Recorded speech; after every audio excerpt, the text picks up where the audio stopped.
Hey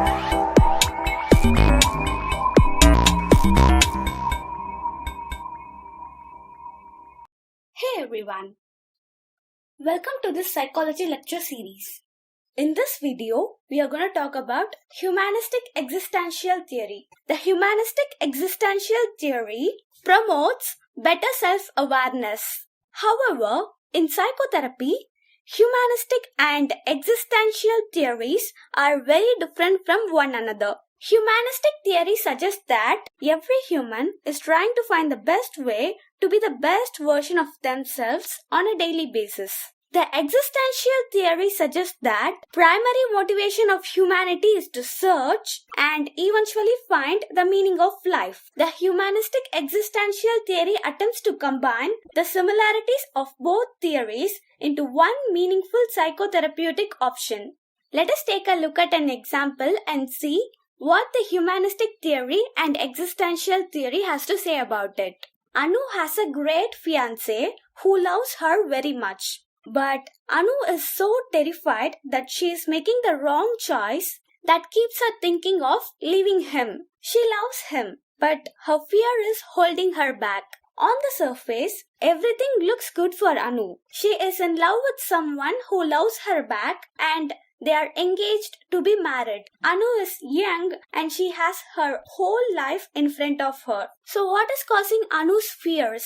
And how can she get past them to live a happy life? As we have seen earlier, humanistic psychology says that people strive to be the best version of themselves, while existential psychology says that people are searching for the meaning of life. So imagine that you are a psychologist and Anu comes to see you. Given the situation of Anu, you might ask her to call off her wedding, or you might say that not to fear or feel anxious and ask her to marry. But Anu is feeling scared and anxious.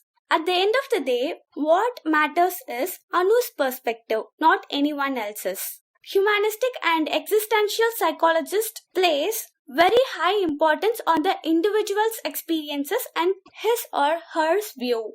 Another similarity between the existential and humanistic theory is that they both stress the positive sides of human nature. Other school of thoughts focus on what's lacking in the individual. Maybe the person has a chemical imbalance, or he or she is guided by unresolved issues in their subconscious. But existential and humanistic psychology views people as whole and complete. Let's now take a look at how humanistic and existential psychologists would react to Anu's situation. Humanistic psychology sees Anu as a good person without any evil in her. Because of the pressures of society, maybe Anu could have had an affair with a man other than her fiancé. It is not that she is evil. Humanistic psychology wouldn't consider her as evil.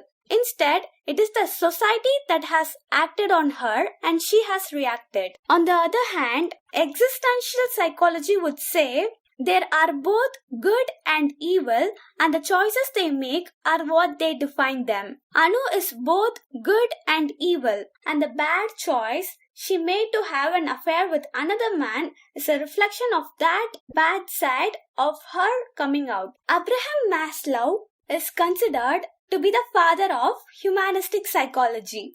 In 1943, Abraham Maslow developed a hierarchical theory of human motivation. In 1946, Carl Rogers published Significant Aspects of Client-Centered Therapy, also called as Person-Centered Therapy. Rogers and Maslow placed little value on scientific psychology. Carl Rogers redirected psychology towards the study of the self. Humanistic psychology rejected scientific methodology like experiments and typically uses qualitative research methods. For example, diary accounts, open-ended questionnaires, unstructured interviews, and unstructured observations.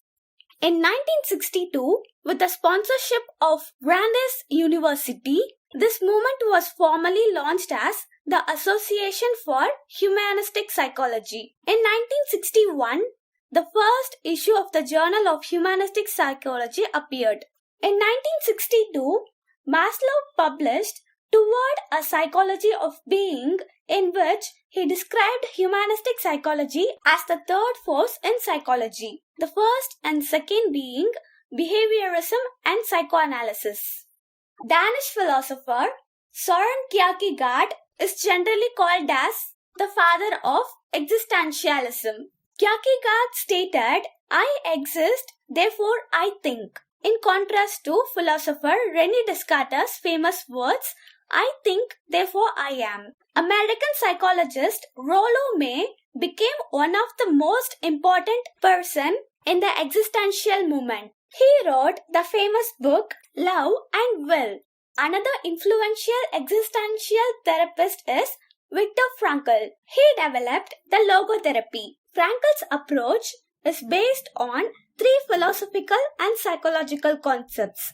They are freedom of will, will to meaning, and meaning of life. Viktor Frankl has survived the Nazi death camp. He wrote personally of the events that shaped his beliefs. Some of his famous books are Man's Search for Meaning, The Will to Meaning, The Doctor and the Soul, and Man's Search for Ultimate Meaning. In 1959, Rollo May, Abraham Maslow, and Hermann Pfeiffer participated in the American Psychological Association Symposium on Existential Psychology and Psychotherapy. After this symposium, the term existentialism had become one of the most important words of psychology in the 1960s. In the next video, we will talk about transpersonal psychology. I hope you find this video useful. Please share these videos with everyone who is preparing for this exam, and don't forget to subscribe. Thank you.